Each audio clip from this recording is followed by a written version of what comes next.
todo esto fue lo que fue abonando en donde un momento, o sea, ya no me puedo levantar de la cama. O sea, lo que pintaba, mi esposo ya se empezó a preocupar cuando dormí un viernes, dormí todo un jueves, me levanté muy poquito.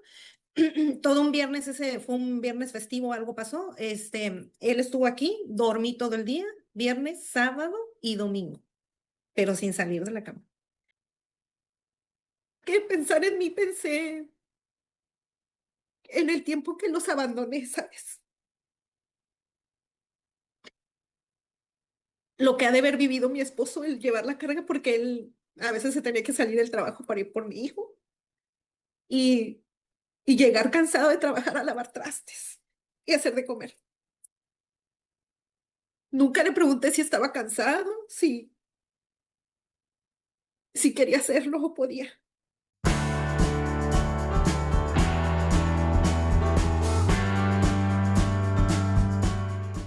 Según la OMS, más de 300 millones de personas en el mundo viven con depresión. En México, se estima que aproximadamente una de cada 5 personas han experimentado síntomas depresivos clínicamente significativos, sin tratarse. Otro dato, la depresión no se presenta muchas veces como tristeza o como una tristeza profunda. A veces, en muchas personas, especialmente en mujeres y adolescentes, puede también reflejarse como irritabilidad, como culpa o incluso como agotamiento extremo. La depresión es un diagnóstico a veces invisible, a veces pareciera ser algo que se trata simplemente de echarle ganas, de tener ánimo para salir adelante, pero no hay nada más equivocado. La depresión es como una epidemia silenciosa. El día de hoy, en Manual No Incluido, vamos a hablar de este tema tan común, pero tan complejo a la vez. Yo soy Kenia Berreyesa. Bienvenidos a Manual No Incluido, un espacio para ti, para mí y para todos aquellos que un día recibieron un diagnóstico de una condición diferente, rara, especial, crónica, y que con ello llegó una realidad que lo cambió todo. El día de hoy tenemos una invitada muy especial. Tenemos a Lupita Tamayo. Me encantaría, Lupita, que tú te presentaras. Tienes una gran historia que me encantaría que compartieras con nuestra audiencia, pero primero que tú misma, de tus palabras, nos contaras quién es Lupita, a qué se dedica y sobre todo que nos cuentes de estos maravillosos proyectos que uno ya está a la venta, bestseller, que por cierto, muchas felicidades, y otro está en puerta. Bueno, Gracias. te adelanto. Lupita, por favor, bienvenida. Cuéntanos quién es Lupita Tamayo. Hola, ¿qué tal? Mi nombre, pues, es Lupita Tamayo. Soy licenciada en Administración de Empresas, especialista en recursos humanos. Trabajé por más de 24 años en el área de recursos humanos, ¿verdad? Hasta que mi vida paró y tuve que replantear el camino, ¿no? Entonces, actualmente, he encontrado un camino que a mí me llena mucho, que es ser escritora y autora. Logré ser autora bestseller en Amazon, de mi libro Mi viaje inquebrantable, y ya estoy escribiendo el segundo, ¿no? Actualmente estoy dando conferencias, estoy tocando puertas para empezar a dar conferencias en las universidades, y pues doy talleres de capacitación también. También, dijiste, Lupita, que ¿cuántos años te dedicaste, perdón, a recursos humanos? 17.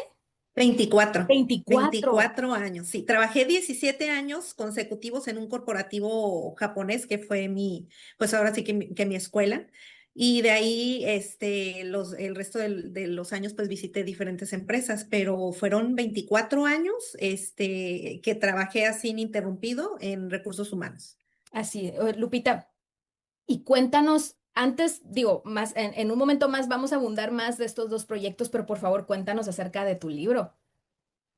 Mi viaje inquebrantable nació, digamos así que es mi historia de vida desde la niñez, desde mi vivencia familiar, las cosas que nos marcan, sí, sí es parte importante del libro, de esas cosas que en la niñez vivimos y amo a mi papá y a mi mamá, pero finalmente, pues a papá y a mamá y a nosotros como padres no nos dan pues ahora sí que un instructivo, como se llama tu programa, ¿no? No No hay hay un manual manual. que nos enseñe a ser buenos o malos padres, ¿no? Yo creo que todos vamos a prueba y error. Claro, Entonces, desde la infancia, pues hubo cuestiones que me marcaron a mí de manera significativa. Es parte de lo que plasmo en mi libro desde Historia de Amor, ¿verdad? Desde el amor. Y cómo fue mi crecimiento, fue siendo mi crecimiento y también mi etapa adulta en esta parte de adulta que pues en esas huellitas que hay de rechazo, de abandono que las vamos teniendo, cómo fui desarrollando ese síndrome de salvadora del mundo, ¿no? De querer cargar a todos acá. Y eso pesa y también tiene una consecuencia, ¿no? claro.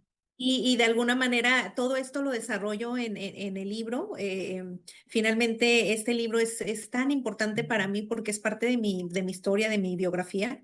Y finalmente también cómo, ahí muestro también cómo logré llegar a puestos importantes, lo que podemos conocer como el camino del éxito. Pero yo soy lo que doy conferencias con los jóvenes, ¿sí? Que a veces pensamos que vamos a llegar a ser exitosos hasta que termine la escuela, hasta que se resuelva un problema, hasta que me case, hasta que tenga el carro, hasta que tenga la casa y esperamos pensamos que el éxito es llegar hasta que se cumpla todo eso.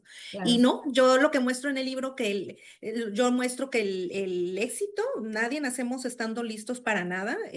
Yo nada más muestro que fui atrevida, valiente a tocar puertas y a lo mejor no estando listas, por ejemplo, yo muestro dos historias muy importantes que yo no tenía dinero para estudiar la universidad, pero yo sabía que tenía que estudiar la universidad. Entonces, al entrar al primer semestre, toqué puertas en un puesto de recursos humanos. Todas las voces me decían, no te van a dar porque no estás estudiando, no has terminado la carrera. Toqué puerta, me la abrieron. Entonces, no estaba lista, pero di el paso para estarlo y se abrió la puerta.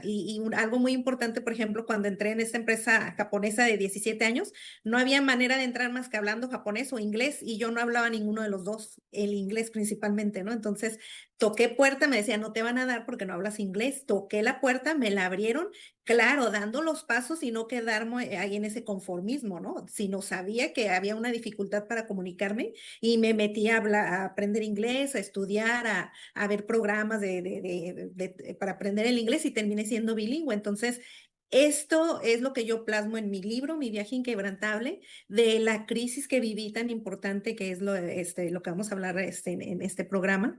Y, pero finalmente el sello que plasmo en ese libro es el que no nos rindamos, o sea, que confiemos en nosotros que cualquier cosa la podemos lograr, nada más es dar los pasos a la acción y ver qué me hace falta para estar lista para eso que quiero, ¿no? O sea, que no nos rindamos, los sueños se cumplen si los trabajamos, ¿no? Sí, sí los podemos plasmar en un vision board, porque yo en la vida me encanta hacer al inicio del año las metas, pero un vision board no se va a cumplir con solo tenerlo ahí en un pizarrón, ¿no? Sino qué pasos voy a dar y qué metas y qué me voy a proponer mes con mes para lograrlo, ¿no? Y Claro. de esto habla mi viaje inquebrantable. Wow, Lupita, que definitivamente un viaje, o nos describes un viaje bastante interesante, pero me imagino que también lleno de retos, lleno de pues obstáculos, ¿verdad? Y me encanta escucharte porque siempre tienes una gran actitud. Y voy a empezar con eso, Lupita. Hablemos justamente de la depresión. Yo sé que muchas veces, sabes, es complejo hablar de depresión porque, como decía hace rato en el dato que les presentaba, ¿no? Regularmente lo asociamos con una tristeza profunda, pero pues a veces seguimos trabajando, seguimos funcionando, seguimos haciendo cosas y de repente como que algo sucede, algo se apagó, algo y llegó la depresión. Cuéntanos cómo fue tu historia con este diagnóstico, Lupita. ¿Qué pasó? ¿Cómo te diste cuenta o cómo empezaste a notar que algo estaba sucediendo contigo? Ok, mi historia es algo larga porque yo tardé mucho tiempo en llegar a un diagnóstico, precisamente porque mi depresión no llegó así que me haya paralizado de la noche a la mañana. Yo funcionaba bien, yo sí sentía que algo pasaba en mi cuerpo, desde esa tristeza y ese como aunque tuviera logros, como ese sinsentido, como que algo me imposibilitaba a disfrutar, a tener como esa felicidad, pero no lo veía anormal, ¿sí me entiendes? Era tanto trabajo también que tenía entre el trabajo, yo trabajaba en la industria maquiladora, es muy absorbente, entras de 7 a 5 para no trabajar sábado y domingo, o el sábado, entonces la jornada se distribuye en un horario de 10 horas, ¿no? Para complementar lo del sábado. Entonces, pero en el área de recursos humanos yo salía hasta las 7, 8 o 9 de la noche, si había auditorías o una nómina especial, aguinaldos o alguna cuestión así, ¿no? O algo especial. Entonces mi horario siempre era de 7 a 7, por decir así, cuando menos horas trabajaba. Entonces, esto que yo iba sintiendo, pues lo absorbía la carga de trabajo y más la carga de la casa y fin de semana, hijo, tareas, esposo. Entonces realmente vas como que anestesiando el cuerpo. O sea, sí se siente mal, hay algo, pero como que esto tiene que salir, ¿no? Entonces, realmente siempre hemos sido partidarios de la terapia, ¿verdad? Iba con mi terapeuta, en todas las épocas hemos ido en diferentes etapas, ¿no? Por diferentes razones, pero tampoco veían ellos venir algo como algo paralizante o algo como para dar un diagnóstico tan determinante, ¿no? Entonces, pues así fui funcionando, te puedo decir, los 17 años que trabajé en esa empresa de que fue de forma continua y que era un estrés desbordante, ¿verdad? Realmente era muchísima carga de estrés. Yo estaba a cargo pues de la empresa en general, no nada más de recursos humanos, ¿no? Entonces, el ir absorbiendo tanta carga, el japonés tenía tantísima confianza en mí que cuando había cosas que coordinar de áreas de calidad o áreas de import-export, pues ahí estaba Lupita, porque a todo decía que sí, ¿no? Entonces, en áreas que ni siquiera son de recursos humanos, pues entonces pues me fui yo solita echando en mi mochila de vida demasiadas cargas, ¿no? Más con mis familiares y había ciertas crisis, siempre éramos como mi esposo y yo como los contactos de emergencia, ¿no? Y córrele porque pasó. Entonces, el cuerpo se va como adaptando a esa carga de estrés. Mm. Entonces, realmente yo sí empezaba a notar, por ejemplo, cuando nos íbamos de vacaciones, me aparecían todas las enfermedades, porque era cuando el cuerpo se relajaba y sacaba todo lo que había contenido con esa adrenalina que seguía, ¿no? Entonces, ahí todavía no se veía normal, porque bueno, qué raro, ¿no? Y la enfermedad y enfermedad, o sea, eran vacaciones, pero enfermos, ¿no? Entonces, aquí ya realmente fue donde ya me empecé a preocupar porque esta empresa cerró en su totalidad, liquidamos a todos los empleados, incluso mi puesto también fue liquidado. Y al ir visitando diferentes empresas, yo me tomé un par de meses sabáticos, digamos así, unos 6 meses, para no trabajar. Y ahí ya empezaba yo a notar que en ese descanso ahora yo tenía muchísimo cansancio. Era lo principal que yo empecé a notar, no fue como tal, ni siquiera un duelo porque dejé de trabajar, como que yo descansé y dije, ah, ya, voy a descansar, ¿no? Pero sí notaba un cansancio muy, muy raro que en todo tiempo yo estaba cansada. Entonces ya empecé dije, bueno, me voy a activar, ya a trabajar y demás. Empecé a visitar varias empresas, pero yo notaba que yo ya no era la misma, ya no aguantaba el mismo nivel de estrés que antes aguantaba acá. Entonces empezaba a trabajar y era dormir bien el fin de semana, dormir hasta la 1, 2, 3 de la tarde, sábado y domingo para poder aguantar lunes y martes. Y ya ahí empezaba a dormir el miércoles, llegar de trabajar y directo meterme a dormir para aguantar jueves y viernes. Pero ya cuando ya en estos 5 o 6 años que visité más empresas, hice pausas, ¿no? A ver, dejo de trabajar pero todavía ahí como que no llegábamos como a algo que fuera tan grave, ¿no? Entonces, aquí ya volví a trabajar en la última empresa, dije, ya, esta es la última, si no, ya empezar a ver qué está pasando. Entonces, ya en la última, literal, dormía de lunes a domingo. O sea, para funcionar escasas y era estar trabajando y era un cansancio que a veces tenía que pedir permiso, ¿no? Entonces ya ahí fue donde empecé a visitar doctores, pero, ¿sabes? Sí hay un desconocimiento empezando por nosotros y a lo mejor, pues si visitas a un doctor porque le dices tengo cansancio, pues te da unas vitaminas.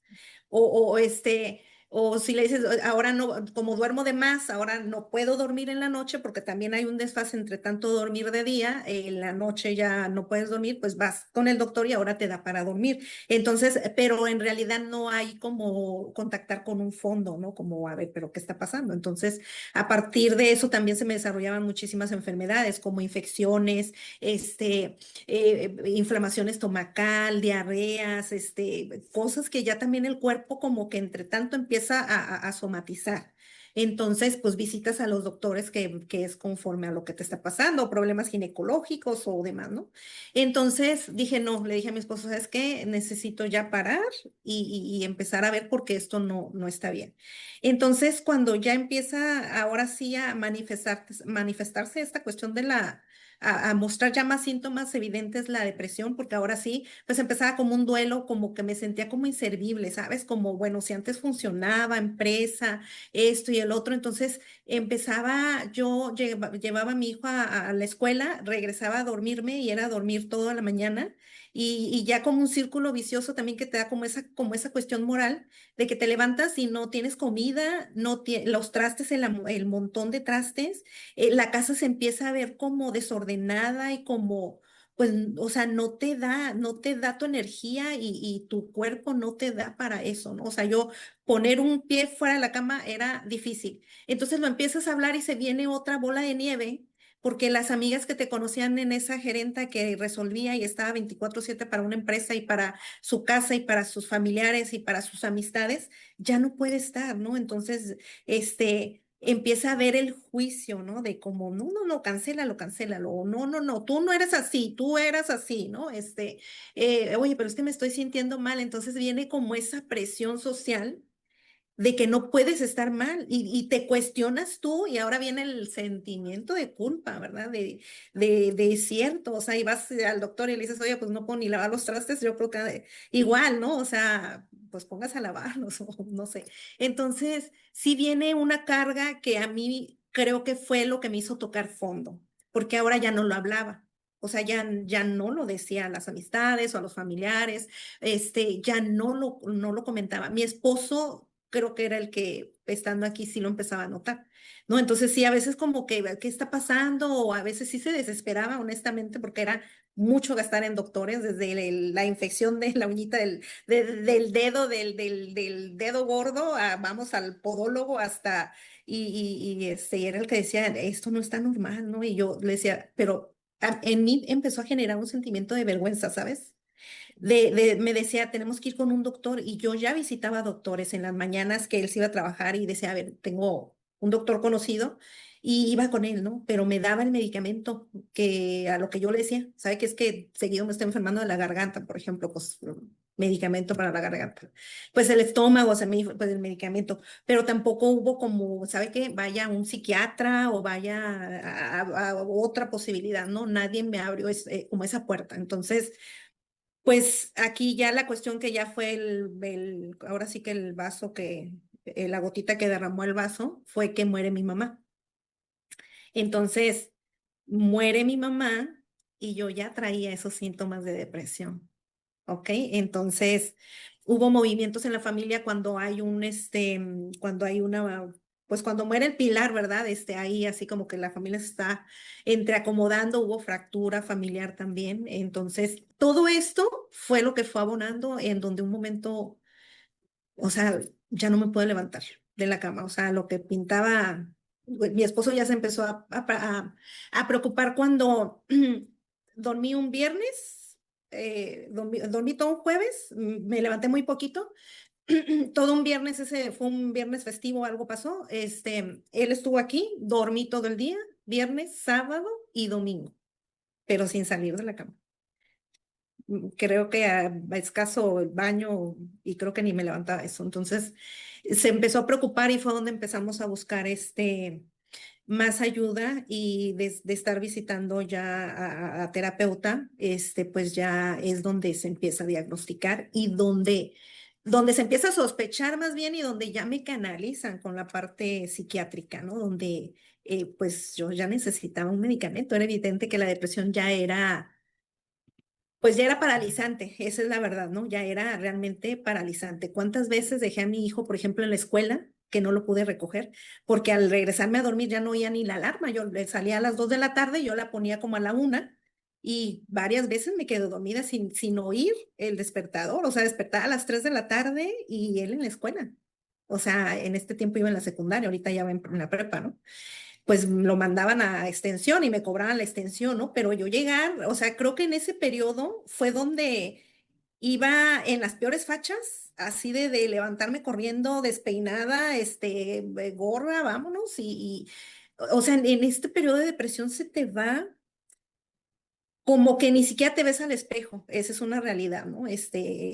Y deja de funcionar eso que te dicen, échale ganas, creo que es la primera función que se te desconecta del cerebro, esa voluntad, ¿no? De le voy a echar ganas y voy a salir, es la que como que se nubla, ¿no? Y de ahí, pues empieza esta cuestión de, por ejemplo, yo ya no tenía claridad en los pensamientos, o sea, hasta para tomar decisiones era muy reactiva, de todo me enojaba, me frustraba yo misma. Entonces, en un inicio te voy a ser honesta, me negué a tomar medicamento, ¿verdad? Decía como que no, no, no, no, yo solita voy a poder y tengo que poder, ¿no? Porque entre que te vas adaptando y no, algo mentalmente me decía que no. Entonces, hasta que dije, no, pues es que sí ocupo. O sea, sí ocupo. Ya no podía funcionar en todo el día y eran escasas 4 horas que funcionaba y ahora en esas 4 horas que yo me forzaba a funcionar, venían los ataques de pánico y los ataques de ansiedad. Entonces se me estaba haciendo una bolita de nieve que ya me estaba tronando en las manos, ¿no? Entonces, conocí al doctor con el que me quedé. Yo llegué un día, ¿sabes? Y empecé a armar mi red de apoyo, que es importantísima. O sea, es decir, dentro de todo esto que ya hay gente que no puede estar ahorita contigo, yo lo entendí desde el amor, como esos compañeros de viaje, ¿no? Que van contigo en el autobús y algunos sí se pueden subir, algunos se tienen que bajar antes y no todos te van a poder acompañar hasta el final, ¿no? Entonces, vi mi red de apoyo que lo principal estaba en casa, mis amistades, y dije, ahora ocupo una red de apoyo en la parte médica. O sea, mi doctor general, que sí lo tengo, la psicóloga y el psiquiatra, ¿ok? Y sí tiene que haber en todo esto, tiene que haber un clic. Y cuando yo llegué con la parte psiquiátrica, yo le dije, yo no quiero que me vea como una depresiva más. Yo llegué y nomás se me quedaba viendo, ¿no? Yo quiero salir, ya era cuando ya empezaba con esto de querer empezar a escribir y a empezar a hacer cosas. Le dije, yo quiero que me vean como un ser humano que quiere vivir. Le dije, porque yo, o sea, esto no es vida, o sea, esto no es compatible con la vida, ¿sí me entiendes? De vivir, de gozar. Yo siempre me he caracterizado por ser muy alegre, muy positiva, siempre con una sonrisa. Entonces, todo eso, ¿sabes? Hasta el brillo de la cara tu cara se empieza también a ver como áspera, como sombría, con esas ojeras de dormir de más o de dormir de menos salen igual. Entonces yo me veía al espejo y no me gustaba lo que veía al espejo, ¿sabes? Y también eso era como un dolor, un duelo, ese brillo que siempre me ha caracterizado no estaba. Entonces yo le dije al psiquiatra, yo quiero que me vea, pero que no me vea como una depresiva más, sino como una persona que se quiere rescatar de lo que era antes y que quiere salir adelante y que no quiere vivir más así, ¿no? Entonces me quedo viendo así. Yo ya dentro de todo esto nunca perdí como la parte como la parte de la coherencia, ¿sabes? De la parte racional, esa creo que sí no se me desconectó. Y el medicamento que me decía, yo le preguntaba, o sea, ¿qué reacciones voy a tener?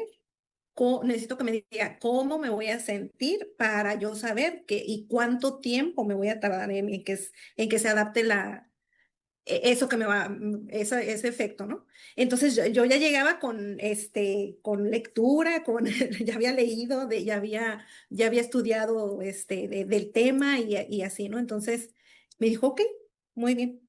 Y y algún día conocí también a un neurólogo, fíjate, y me gustó mucho. Y también le pregunté, yo siempre iba con la pregunta y con la esperanza de decirle, quiero que me digan una cosa, ¿la depresión y la ansiedad se me van a quitar algún día? Y me dijeron no.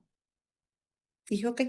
Entonces, es como que era lo único que ocupaba como para empezar a ver, ok, ya sé que me van a acompañar siempre la depresión y la ansiedad. Y en ese tiempo era los ataques de pánico y un miedo que tenía hasta de salir a la calle, ¿no? Entonces, ok, entonces empecé a verlo como, yo siempre uso como este puente de transformación, de resignificar y de ver lo mejor de las cosas a todo, ¿no? Entonces dije, ok, si ahorita esto que estoy sintiendo son como mis enemigas, yo los veía así, como lo ven en algunos comerciales, que se ve así como una sombra grandotota que te atrapa, pues yo así sentía que estaba bien atrapada, ¿no? Entonces dije, ok, si esto es mi sombra y lo voy a traer toda la vida, entonces más vale que nos hagamos mejores amigas. Entonces empecé a hablarme a mí misma, a hablarle a mi depresión y a hablarle a mi ansiedad y a darle esa calma de vamos a estar bien, pero vamos a ir, pero vamos a ir a la par de la mano, ¿no? No, no van a ir ustedes primero, tengo que ir yo al mando, así como ese. Yo me veía como cuando trabajaba en esas empresas que yo era la que llevaba el liderazgo, ¿no? Entonces dije, así vamos a ir y vamos a estar bien, ¿no? Entonces, pues empecé a tomar el medicamento, sí fue muy evidente, o sea, cuando yo lo tomé me lo dieron un viernes, todavía la pensé sábado y domingo, más bien el domingo sí me lo tomé. Lo primero que noté fue que descansé, que dormí.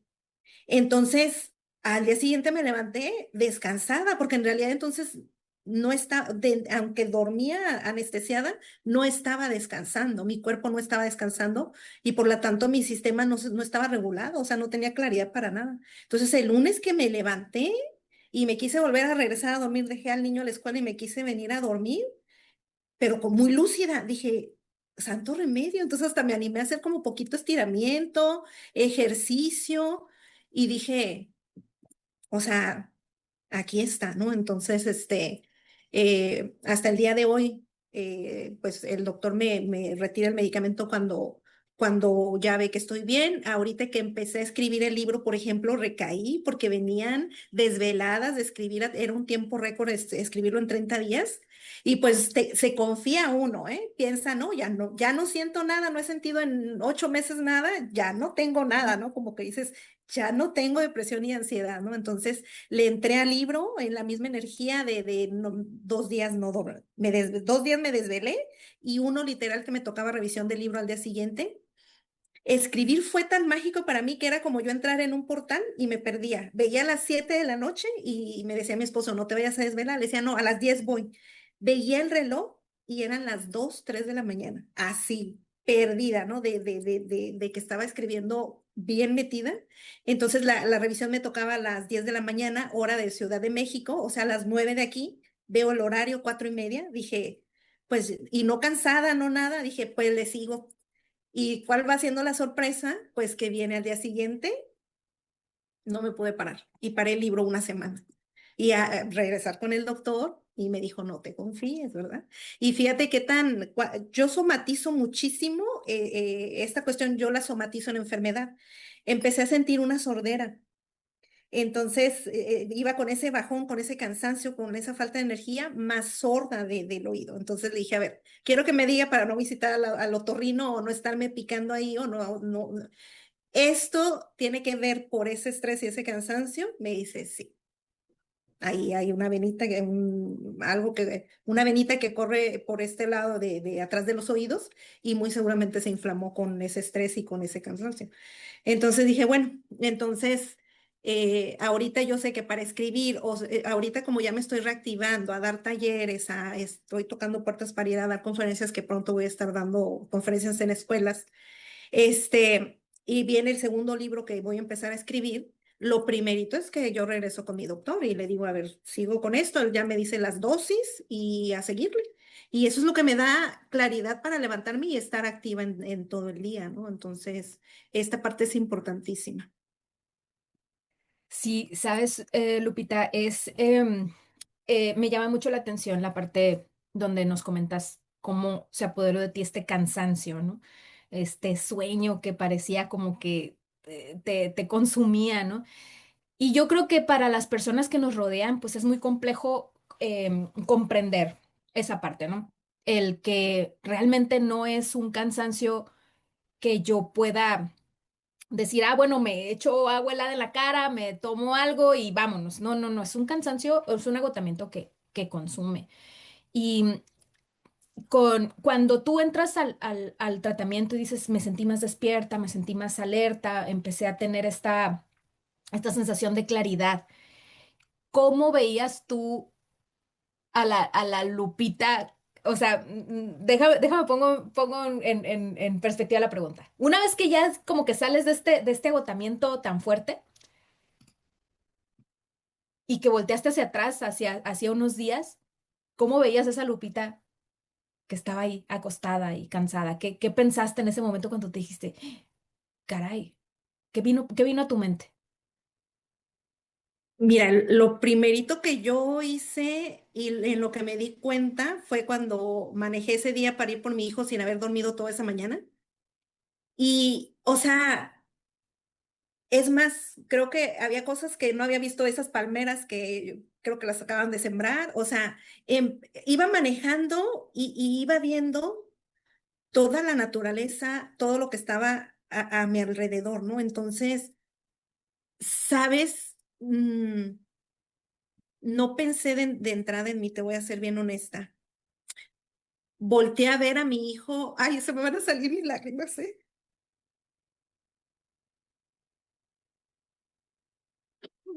Fui por mi hijo y me lo llevé a tomar un helado.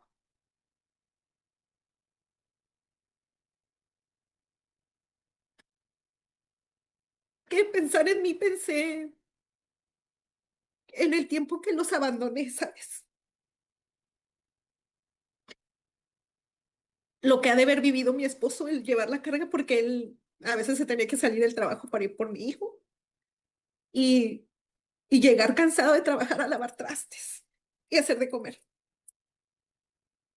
Nunca le pregunté si estaba cansado, si quería hacerlo o podía. Y pensé en ellos nada más. Y me prometí a mí misma no volver a caer ahí. Y me llevé un día a mi esposo a comer también y le pedí perdón. Y le dije, si el día de mañana la muerte me va a llegar, le prometí a él y a Dios, no me va a llegar nuevamente acostada en un sillón o acostada en una cama viendo hacia el techo. Si la muerte me va a llegar, de aquí en adelante va a ser escribiendo, ¿sabes? Dando esos talleres a más mujeres. Y pude ver desde mi privilegio, ¿sabes? Porque dije, 2 años tuve el privilegio de irme a acostar a una cama sin preocuparme si había para comer o no. 2 años pude estar ahí. Entonces me puse a pensar también en miles de mujeres que a lo mejor son mamá y papá y que viven igual que yo, pero no tienen opción de faltar a trabajar porque a lo mejor es el sustento de los pañales o la leche de sus hijos. Entonces, ese día le hice la promesa a mi esposo. Le dije, esa Lupita más no va a estar ahí acostada. Esa Lupita va a dejar huella y va a dejar un legado empezando por mi hijo, ¿sabes? Y mi hijo iba mal, fue el lapso en estos 2 años, fue el lapso de que salió de la secundaria y brincó a la preparatoria. En la secundaria donde estaban, quiero mucho a la directora, sabían, o sea, la mamá trabajadora que siempre estaba cumplida y cuando empezó a fallar, ¿no?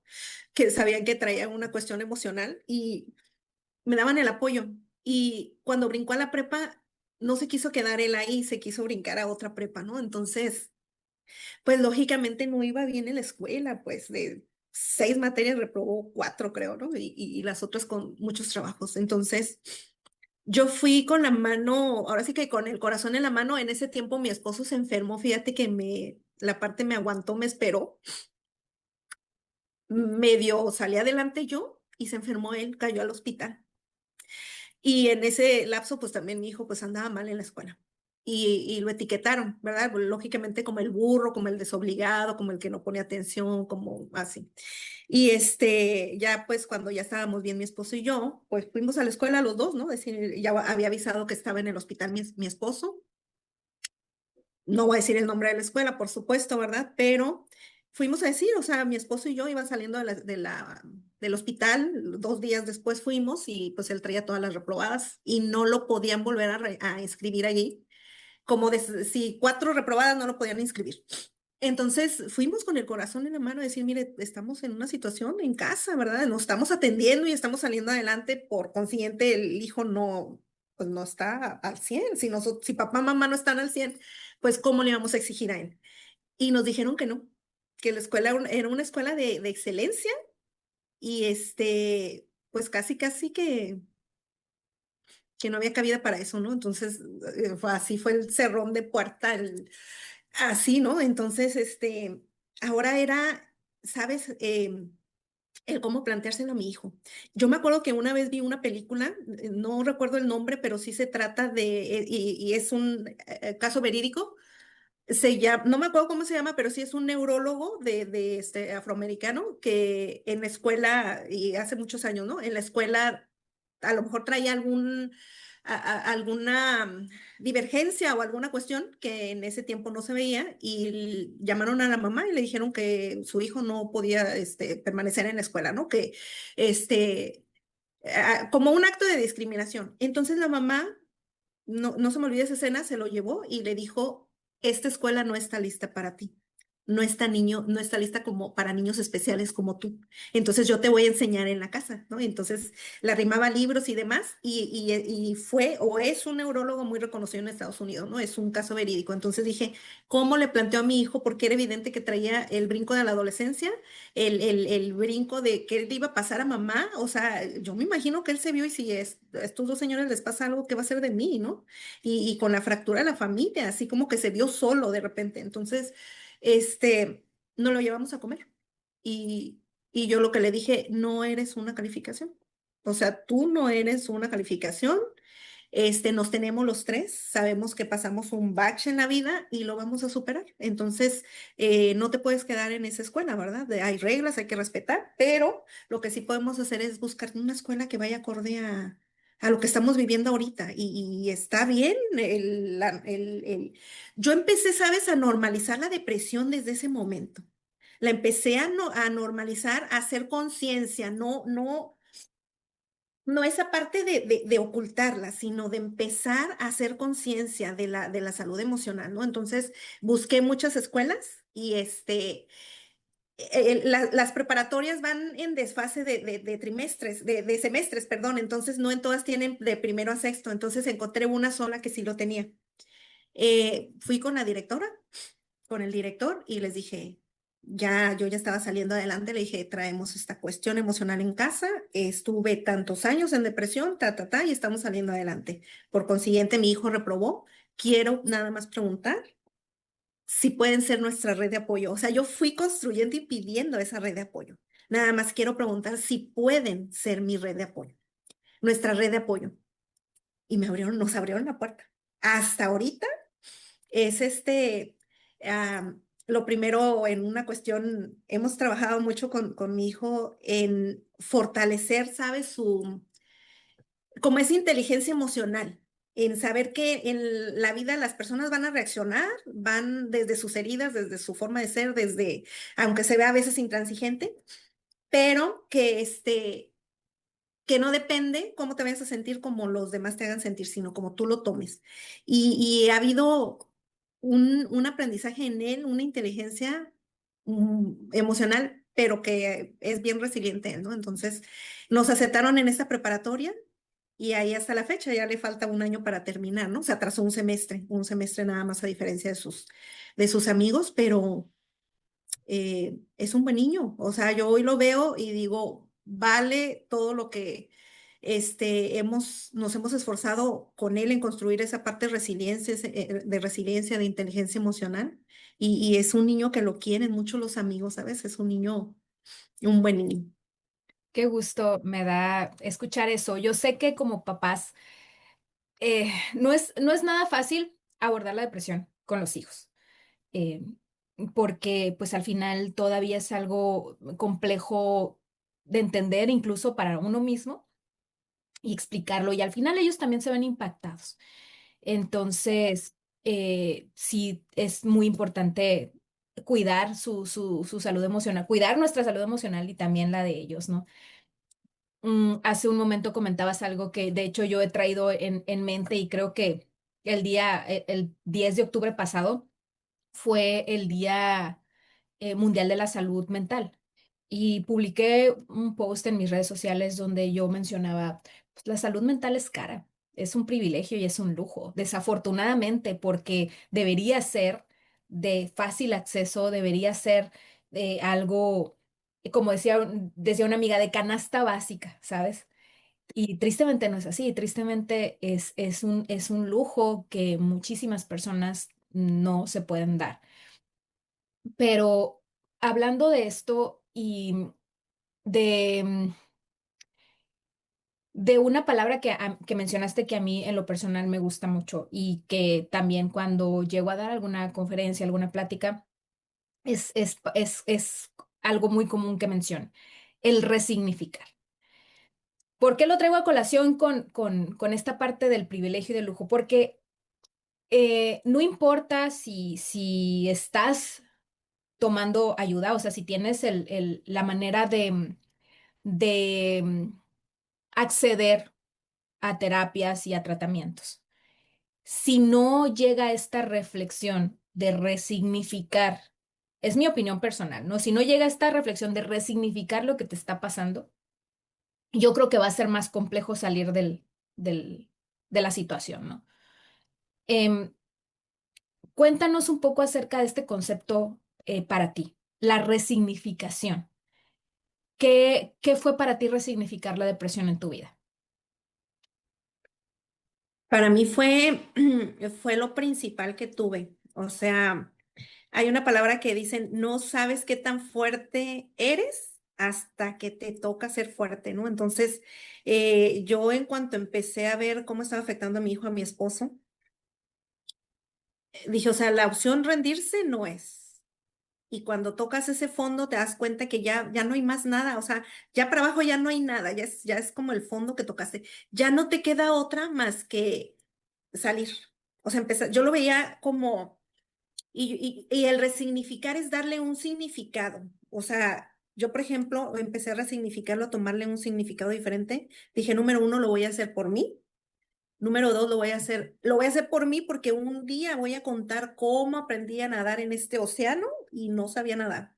Dije, algún día voy a contar. Y de esa forma lo resignifiqué, dije, algún día.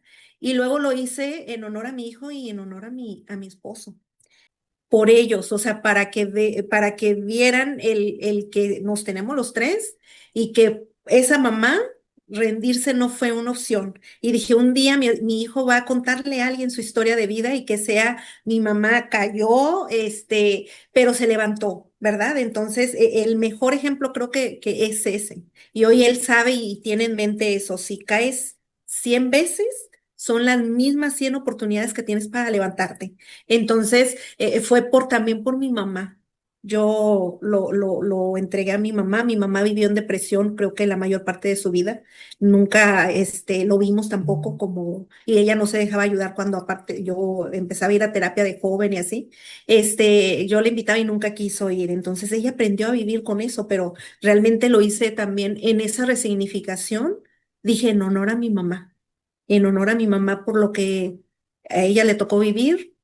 Ahora me tocó a mí sentir, vivir ese dolor, esa ansiedad, y me toca resignificarlo, ¿no? Darle un significado diferente. Y eso es importantísimo. De ahí en adelante, son como tus anclas de donde te agarras y dices ahora de aquí para adelante. Claro, y es que también en este proceso de resignificación también vienen muchos cambios que tenemos que hacer, yo creo, ¿no? Hablando, por ejemplo, no solo de la depresión, sino como en mi caso, como mamá de dos niñas con ambas con diagnósticos totalmente diferentes. Pero, por ejemplo, yo tuve que resignificar lo que para mí era el éxito, ¿no? Por ejemplo, en su momento, para mí el éxito profesional estaba totalmente ligado a un empleo, a mi desarrollo profesional dentro de una empresa, que en su momento, pues a mí me estaba yendo muy bien, ya tenía pues un puesto muy bueno, etcétera. Y de repente tengo que dejar todo eso, tengo que salir de trabajar para poder cuidar especialmente a mi hija más chica y todo ese concepto se derrumbó, o más bien lo tuve que derrumbar para poder ahora encontrar una nueva manera de entender el éxito fuera fuera de la estructura que yo me había creado durante muchísimos años, ¿no? Entonces, la Ujú. resignificación también viene con muchísimos cambios en la vida, ¿no? Con este proceso de decir, ¿sabes qué? Esta parte de mí ya no va a volver, ¿sabes? O sea, esta No. mujer que fue o que fui hace 5, hace 10 años, ya no va a regresar. Y no porque haya habido situaciones, o ¿cómo explicarlo? Obviamente el cambio es la única constante que tenemos, ¿no? Pero realmente no va a volver porque ya no es opción para mí regresar a esa manera de vivir por las condiciones que tengo ahorita, ¿no? Te digo, llámense diagnósticos, etcétera. Entonces, ese concepto me encanta, la resignificación. Y tú has mencionado también bueno, la resignificación siempre va a venir con transformación, yo pienso, ¿sí? Cuando tú resignificas algo es porque va a haber cambios, o sea, le estás quitando o estás cambiando un concepto que tenías anteriormente mental y lo estás cambiando por otro. Y con eso viene una transformación. Y ahí hay un concepto que tú has mencionado, que es el puente de transformación. Cuéntanos acerca de eso. ¿Qué es para ti el puente de transformación?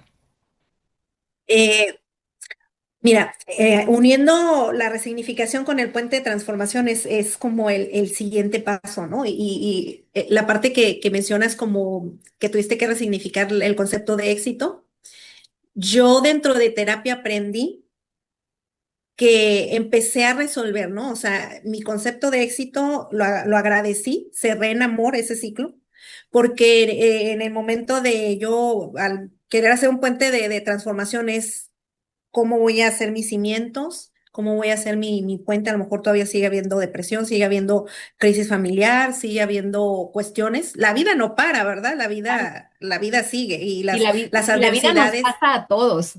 O sea, Ajá, quisiera uno que se detuviera y espéreme en lo que me compongo, ¿no? Y le seguimos y siguen los pagos y las deudas y todo, ¿no? Entonces, tu puente de transformación, yo lo empecé a elaborar con, número uno, cerrar ciclos, porque ahora qué voy a llevar a mi puente de transformación.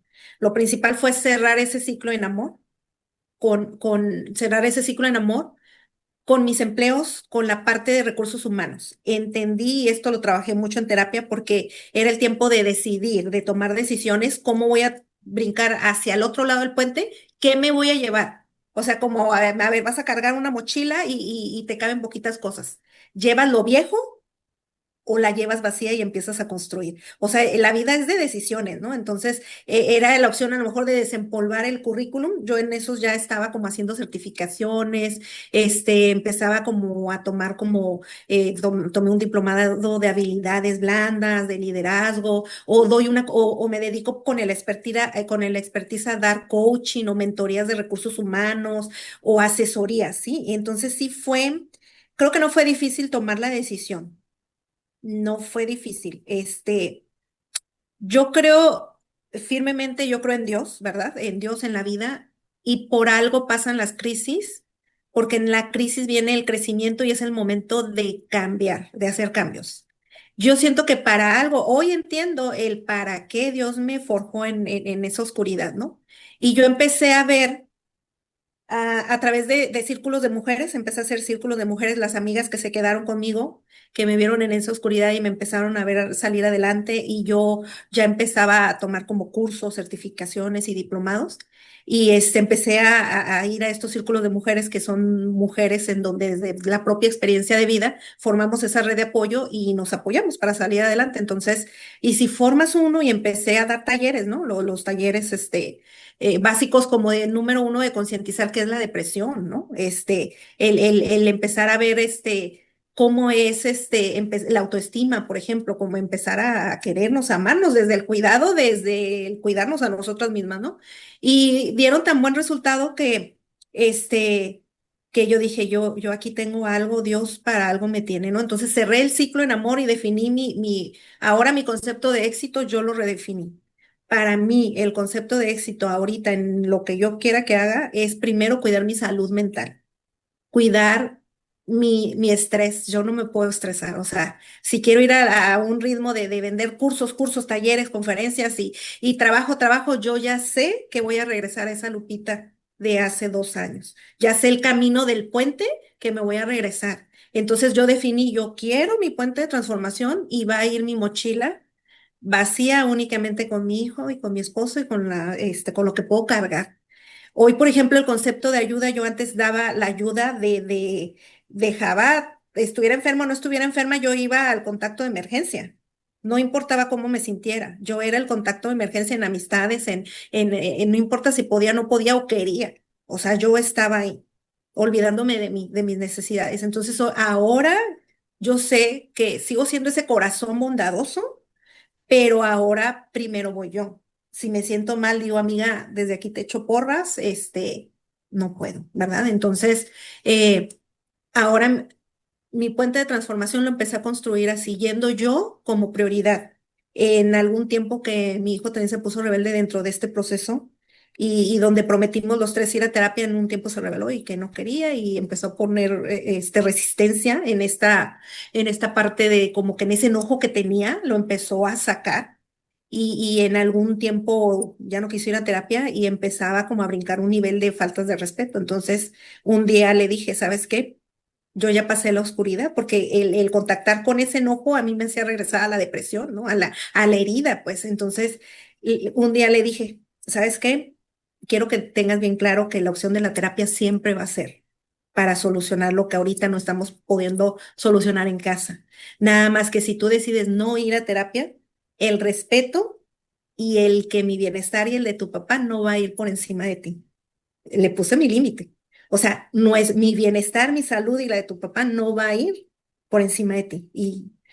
Y se quedó, ¿no? Entonces tienes la opción. Ok, así, pero sin faltar al respeto o regresamos a terapia, ¿no? Y regresó a terapia. Entonces, esto es el puente de transformación, lo que vas decidiendo que vas a ir cruzando en medio de la vida pasa, o sea, vas a tener problemas con los hijos, vas a tener problemas con el marido, probablemente tengas que soltar o tengas que hacer cambios, o va a haber crisis económicas, o no va a haber empleo, o sea, el cambio es la única certeza que tenemos en la vida. Yo aprendí con lo de mi mamá, el cambio y la muerte es lo único seguro que tenemos en la vida, es lo único seguro. De ahí todo lo demás se puede transformar, se puede mover y te puede tambalear. Entonces, esto es ir formando ese puente de transformación. O sea, la vida va a haber crisis, esa no la podemos mover, como mi mamá, el procedimiento de mi mamá sí tenía su diabetes, su hipertensión, pero estaba controlada y no era una enfermedad de vida o muerte. Le hicieron un cateterismo para revisar cómo estaba su corazón, fue un éxito, no era un proceso de vida o muerte. A las 4 horas tenían que salir todos caminando a su casa. Todos los que citaron en el primer turno, en el segundo turno salieron caminando, menos mi mamá. Entonces, se iba a quedar en observación y a medianoche nos dijeron que le dio un infarto fulminante, ¿no? Entonces, yo aquí empecé a ver a la muerte como mi paso seguro, que es lo único que tenemos, el cambio y la muerte es lo único que tenemos certeza de que va a estar. Entonces, todo esto es parte de lo que voy construyendo mi puente de transformación y las crisis siguen y las sorpresas siguen. A veces cuando digo, ay, no esperaba esto y llegó algo, pero ya mi puente de transformación tiene las bases y los cimientos para seguirlo brincando y llegar del otro lado. ¿No? Llegar del otro lado, aunque abajo esté la corriente, la tormenta, algo que siempre yo hablo es cómo también a través de eso construyes tu paz y tu calma. Y sí se puede vivir en paz y en calma en medio de la tormenta, sí se puede, ¿no? Entonces, ahora en los grupos que estoy ahorita por lo de mi emprendimiento, estoy en un grupo de networking que es de mujeres y donde pues se hace intercambio de tarjetas, yo hago talleres, una pone uñas, y en este intercambio de convivir mujeres y de compartirnos y son grupos como de crecimiento y de expansión, pues me vieron llegar al grupo así sin nada, ¿verdad? Me inscribí, me pedían el logo y la marca y ni logo ni marca tenía, ¿no? Entonces, ahorita con el libro pues se han sorprendido, o sea, Lupita, me metí en junio y ya hiciste una marca personal, ¿no? Con lo de tus talleres y con lo del libro.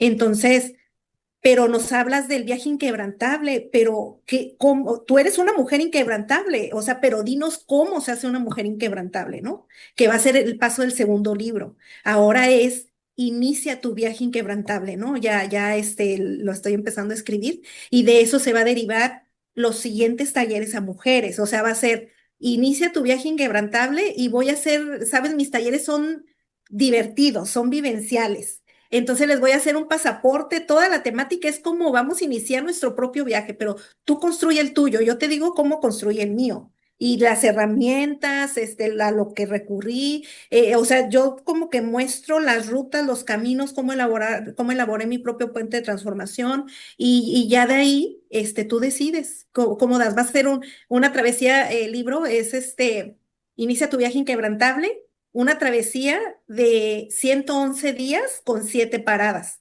Entonces son 111 como actividades que hacer en donde se genera como un hábito, ¿no? Un hábito, el ver de forma positiva, el construir una nueva forma de ver las cosas. Entonces, les voy a hacer su temática, un pasaporte, los tickets con el nombre de los talleres y y el libro también va a ser una forma de ayuda también, ¿no? Entonces, aquí es muy interesante la vida en realidad es un viaje, si lo vemos es un viaje totalmente, ¿no?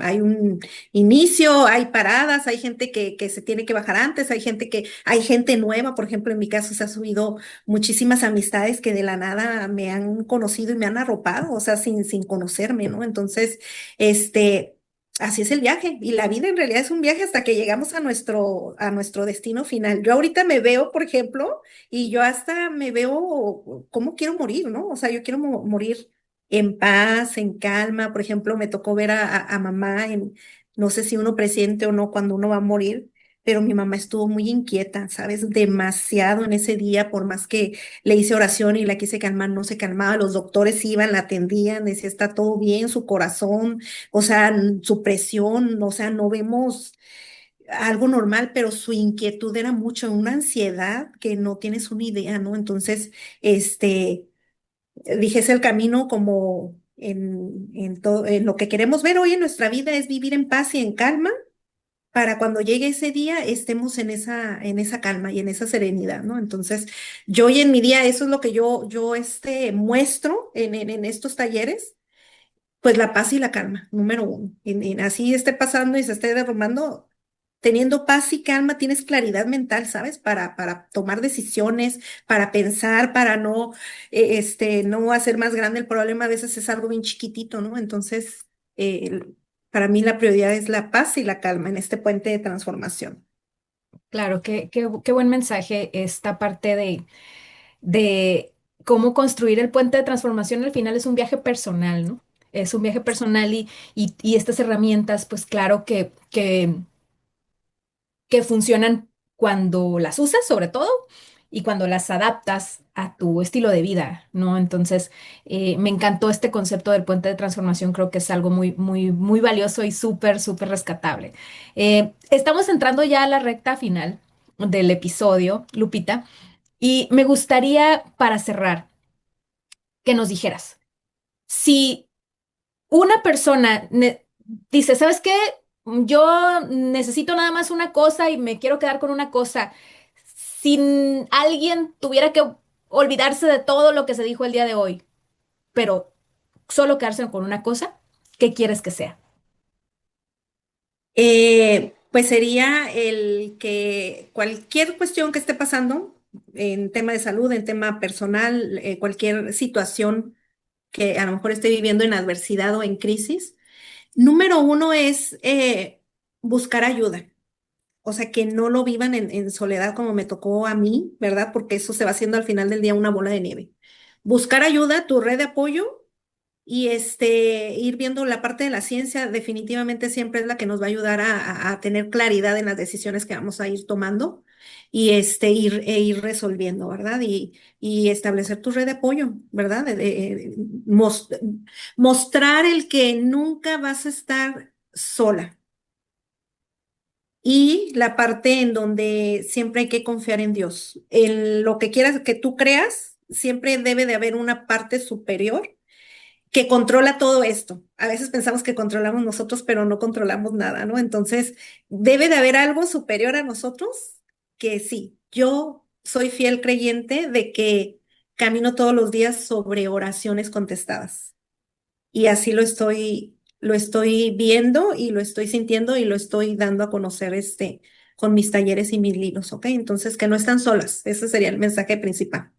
Muchas gracias, Lupita. Definitivamente yo creo que es algo muy importante que tenemos que resaltar, pedir ayuda. La depresión es todavía un tema complejo, o sea, a mí me queda claro que es un tema complejo porque quizá nos estemos negando a que probablemente nuestro cansancio, nuestra irritabilidad o la tristeza, estas sensaciones raras que quizá no estamos sabiendo explicar, quizá sea por ahí, pero a veces es difícil decir, ay, ¿será depresión? ¿Cómo a mí, no? Sobre todo, y recuerdo que la primera vez que platicamos Lupita y yo, hablábamos acerca de, pues es que todo está bien, o sea, tengo mis problemas normal como cualquier otra persona, pero tengo una buena vida. ¿Por qué? ¿Por qué llegó la depresión? O sea, si estoy bien, ¿no? Entonces, yo creo que sí es bien importante que tengamos en cuenta que nos puede pasar a cualquier persona, ¿no? Y que no es, no es requisito que esté sucediendo algo específicamente en la vida de uno, ¿sabes? Para que se despierte la depresión o para que llegue la depresión a nuestra vida. Entonces, definitivamente hay que pedir ayuda. Muchísimas gracias, Sí, Lupita. es principalmente. Muchas gracias, me sentí bien a gusto y se fue bien rápido el tiempo, aparte. Sí, sí, también se me fue rapidísimo el tiempo y de verdad estoy súper agradecida, Lupita, que hayas aceptado la invitación de estar aquí en Manual No Incluido, de que nos hayas compartido tu historia y sobre todo de esta parte tan bonita y tan, creo yo, muy importante que es al compartir también ayudar, ¿no? Así es. A través de la historia en tu libro y a través de este grupo de mujeres, a través de tu experiencia ayudar a otras mujeres a construir este puente de transformación. Muchísimas gracias. Muchas gracias, querida. Muchísimas gracias a ti por tu espacio y tu tiempo. Muchas gracias. Perdón, Lupita, y antes de cerrar, tus redes sociales, se me olvidaba, si alguien quiere buscar tu libro, ¿dónde te puede Ah, encontrar? ok. El libro aquí está en el background. Es Mi viaje inquebrantable. Está en Amazon Kindle. Es libro digital, ¿verdad? Todavía no promuevo el de pasta blanda, pero es digital. Te lo manda a tu biblioteca de Kindle. Bien. Y viene el segundo libro que va a ser el 8 de noviembre. Va a estar también por Amazon Kindle. Y en la fecha de lanzamiento casi lo dejo por un mes. La fecha de lanzamiento es el 8 de noviembre y ese fin de semana está $1 el libro. Entonces lo pongo en $1 y a 19 pesos aquí en nuestra moneda nacional, para que sea accesible y puedan adquirir el libro el 8 de noviembre, no se les olvide. Casi Ay, lo dejo ese fin de semana, para que sea el más vendido y me apoyen a hacer bestseller. Y Evolutiva Crecer, estoy en Instagram, así como Evolutiva Cre, guión medio, ser. Y en Facebook estoy junto, Evolutiva Cree, con doble E, ser. Es creer y transformarnos desde el ser, ¿ok? Entonces en TikTok también estoy como Mi Viaje Inquebrantable, ahí siempre subo videos, pensamientos, frases, y ahí los veo, ahí voy a estar anunciando los siguientes talleres, ¿ok? Voy a hacer una inauguración y va a haber regalitos, incluso estoy diseñando una agenda personalizada para el 2026 y voy a dar muchos regalitos en la inauguración, el día del taller. gracias. Y pues gracias a todos ustedes que estuvieron el día de hoy con nosotros, que nos hicieron el favor de prestarnos su atención. Te recuerdo que si está en tu corazón contarnos tu historia, por favor escríbeme a kenia@manualnoincluido.com. También, si tienes algún comentario, si quieres platicarnos acerca de tu historia con la depresión, ya sea propia o la experiencia con alguien más, por favor, déjanos tus comentarios, un comentario para Lupita, algo que le quieras decir. Muchísimas gracias y nos vemos en el próximo episodio. Hasta luego. Hasta luego, muchas gracias. Abrazos.